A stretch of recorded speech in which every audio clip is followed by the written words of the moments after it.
Good Shabbos. I'm Joy Sisisky. I'm the interim CEO and the Chief Philanthropy Officer at the Jewish Community Federation and Endowment Fund. And today actually is my 6-year anniversary, not just of my job, but moving with my family to San Francisco. And it is an honor to be here, and I can't think of a better place to be than here. And I appreciate the invitation to come and speak about my trip to the Polish-Ukrainian border. But first, I'm going to go back in time a little bit.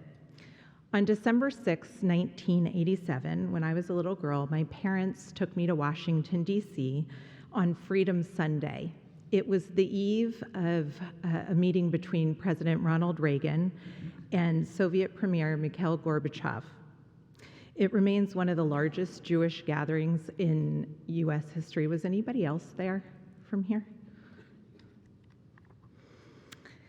The goal of the march was to pressure the Soviet Union to release so-called refuseniks, Jews who were prevented from emigrating to Israel or the United States. Everyone held signs that said, "Let my people go." The next year, when I turned 12, I had my bat mitzvah with Polina Yakolev, my refusenik twin. And 35 years later, and 3 weeks ago, I found myself in Medyka, Poland, at the border with Ukraine, and I couldn't stop thinking about Freedom Sunday. In my role as interim CEO, I was invited to join a small delegation of Jewish Federation leaders from across North America, along with our board chair, Arthur Slepian. We were there with our Federation's overseas partner, the American Jewish Joint Distribution Committee, JDC. The Federation and JDC have been partners for over 100 years, providing critical welfare services to the world's most impoverished Jews, partnering in the renewal of Jewish life and there to rescue Jews in need.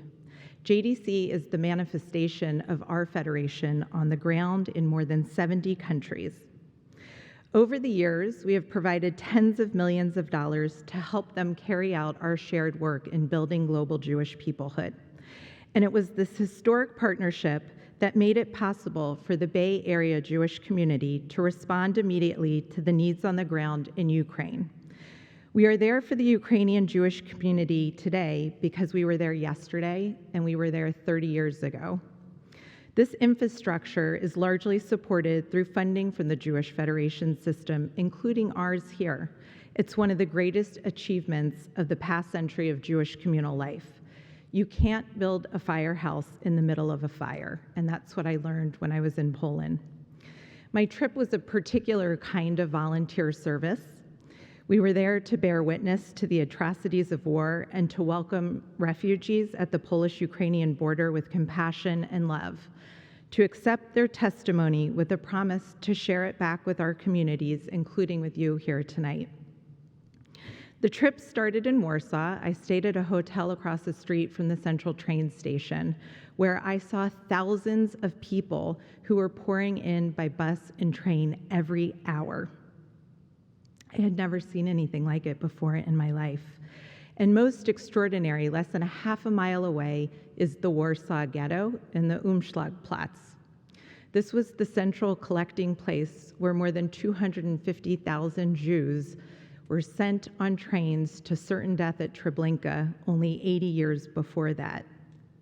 Today, you must suspend disbelief to accept that a train to Poland will save your life, including if you are a Jew. From Warsaw, we made our way to Lublin and then to the largest border crossing in Poland at Medyka. And I want to share 2 stories with you tonight from Anna and Frederick in their own words. Anna, a young mother from the eastern part of Ukraine, told me about her herring escape with her 2 children. She said, "For days, we just didn't believe it. One day we woke up and we read that the nuclear power plant nearby would be targeted. My husband told me, 'You have 15 minutes. Take what you need. Just save our children. Go, go, go.' I took some documents and the clothes on me, my children, and left. They boarded a train car meant for 4 people, squeezing in 18 others, including 7 mothers and 11 children, not a single man.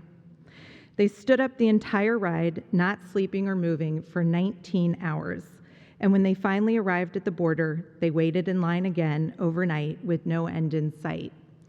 Anna's young son, who was only 6 years old, fainted. He hadn't eaten, he hadn't slept. When we met her at a hotel in Warsaw, where the Israeli embassy had set up a temporary consulate in the ballroom. She was waiting to make Aliyah with thousands of other people who were there. Frederick is a Nazi victim and a survivor. He's from Kharkov in the eastern part of the country, where he was a professor at the university for 50 years. He did not want to leave Ukraine, but his daughter insisted, and they joined an evacuation transport organized by the Jewish community. Days later, Frederick arrived in Poland, crying, wearing slippers as if he was going to go home at any minute. We met at the Chachmei Yeshiva in Lublin. It was once the world's largest yeshiva, which had been converted into a hotel and was serving as a transit center for mostly Jewish refugees. Lublin, of course, is also home to Majdanek, one of the largest concentration camps during World War II. Many survivors like Frederick are reliving a second trauma during this war. And he said to me, "We could not have left without you. Thank you." On average, most people we spoke with had just 30 minutes to decide if they would make a run for it.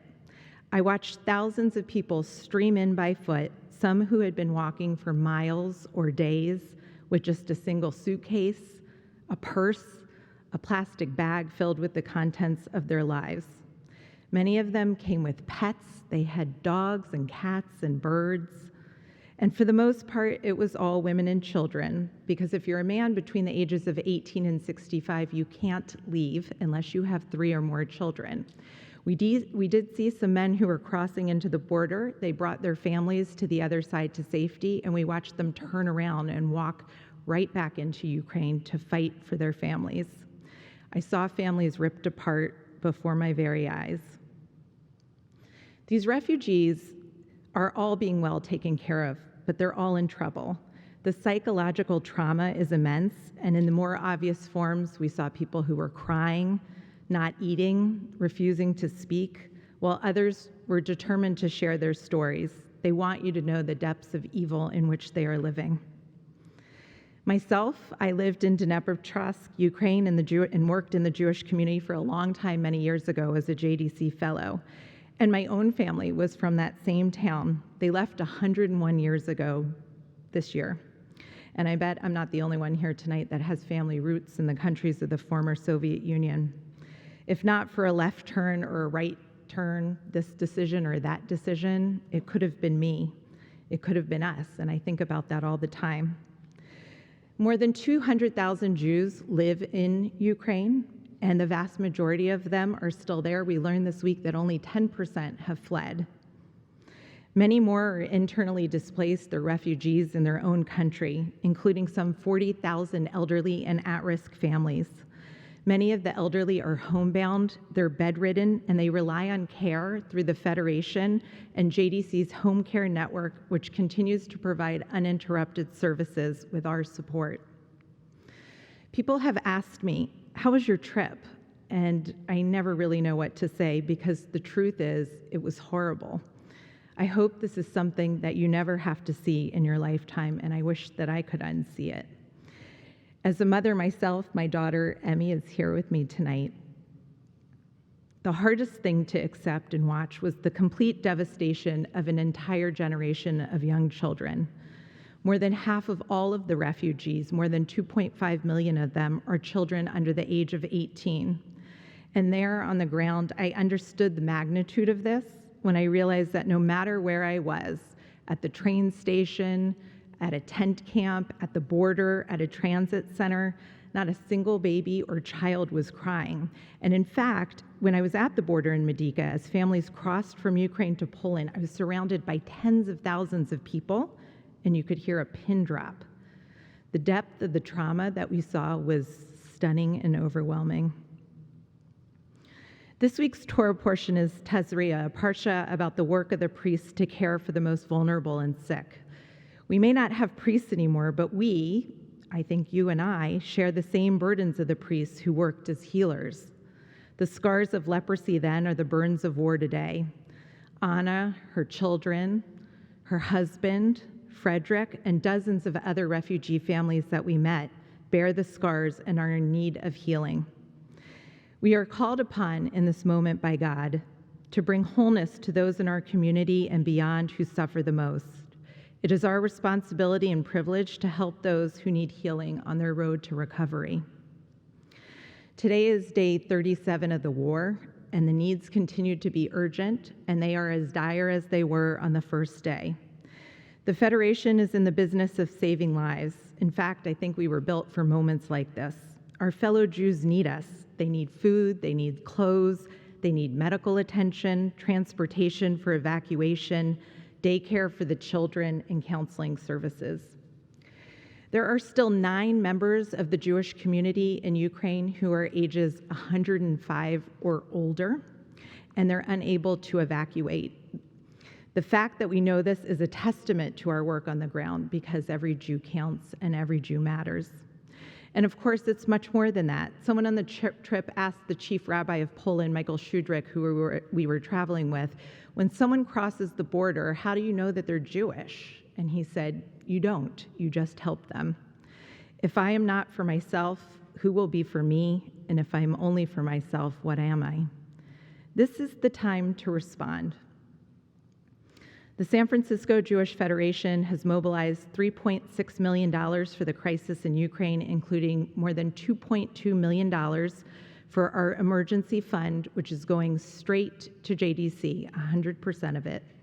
Combined with the more than 150 other Jewish federations across North America, we've raised more than $40 million. And when you make a gift to the Federation, you leverage yours with 1,300 other families in the Bay Area as a sign of solidarity and strength from here to Ukraine. I've been touched by several gifts in particular. The first one came from a 7-year-old girl who donated her life savings of $9, and a $500,000 gift from the Alexandra and June Mason Foundation. Mr. Mason was a survivor who arrived in San Francisco via Shanghai after the war. He worked his way up as a longshoresman with a desire to give back, to always be on the right side of justice. And still, it's not enough. So if you have made a gift, thank you. If you haven't, I'm asking you to do that today. I hope that you'll meet the call to action today and when we ask again, because we'll need to ask again. The aftershocks of this war, whenever it ends, including for the Jewish community, will be with us for years to come. This is a marathon, not a sprint. And by the way, I haven't even mentioned the Russian Jewish community, which has twice as many Jews living there, twice as many vulnerable people. We're on the brink of a secondary crisis with some 200 families who've already fled to neighboring countries like Uzbekistan and Azerbaijan because they can get there with just a tourist visa. I'm going to conclude with just some reflections about the end of my trip, which coincided with Purim. It's my favorite holiday, and I spent it at the airport waiting for my connecting flight back to San Francisco. Though it wasn't very joyous, it gave me plenty of time to think about the takeaways of what I had just witnessed, stories from the Megillah, the Freedom Sunday March from my childhood, and 5 lessons stood out to me. The Jewish community is stronger together. Sometimes we are called upon to take the lead in action. Never lose hope. Be prepared to make sacrifices, and most importantly, embrace your destiny. For me, my work at the Federation and as a Jewish communal professional for more than 20 years is more than a job, it's a calling. The Freedom March in 1987 set the tone for where I needed to be to fulfill my mission in life today as a healer. As Mordechai said to Esther, perhaps it is for precisely this moment that you have been placed in your position. I think each of us can ask ourselves this same question. Is this a moment that life has been preparing us for, an opportunity to make a difference? I invite you to join me in the pursuit to make our world whole again. The Federation was built for moments like this, and we need you. This is our moment, and so much is at stake, because if not now, when? Thank you again for including me, and I just want to say I loved that beautiful music that you've been playing. It's been very special, especially having lived in Ukraine. It brought back just a lot of wonderful memories for me, so thank you.